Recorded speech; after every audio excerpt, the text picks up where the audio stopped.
ত্রয়োদশ জাতীয় নির্বাচনের তফসিল ঘোষণার পর থেকেই নির্বাচনী হাওয়া বইছে দেশজুড়ে।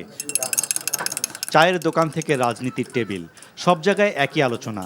নির্বাচন কেমন হবে, কমিশন কতটা সুষ্ঠুভাবে নির্বাচন পরিচালনা করতে সক্ষম, সাধারণ ভোটারের নিরাপত্তা নিশ্চিত হবে তো, এমন অনেক প্রশ্নের ডালপালা মেলেছে জনমনে।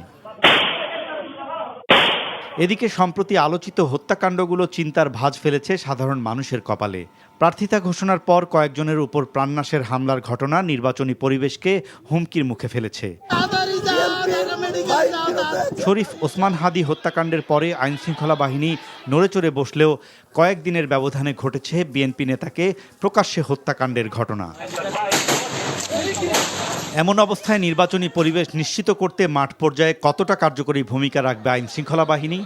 পুলিশ সদর দপ্তর বলছে সবকটি বাহিনীকে সমন্বয় করে পরিকল্পনা বাস্তবায়ন করবে সংস্থাটি। গোয়েন্দা তথ্যের ভিত্তিতে ঝুঁকিপূর্ণ কেন্দ্রগুলোতে তাৎক্ষণিক ব্যবস্থা গ্রহণ করা হবে। আমরা কেন্দ্রগুলো অ্যানালাইসিস করেছি কোনটায় ঝুঁকি বেশি, ফোর্স মোতায়েন এভাবে থাকবে যারা নির্বাচনের সময় দায়িত্ব পালন করবে। সবাই মিলে আমরা একটা সমন্বয় করে নিরাপত্তাটা নিশ্চিত করার লক্ষ্যে কাজ করছি। প্রার্থীদের নিরাপত্তার ক্ষেত্রে আমরা গোয়েন্দা নজরদারি, অনেক অবৈধ অস্ত্র এখনও রয়ে গেছে, ওটা উদ্ধারে আমরা সর্বোচ্চ চেষ্টা করে যাচ্ছি।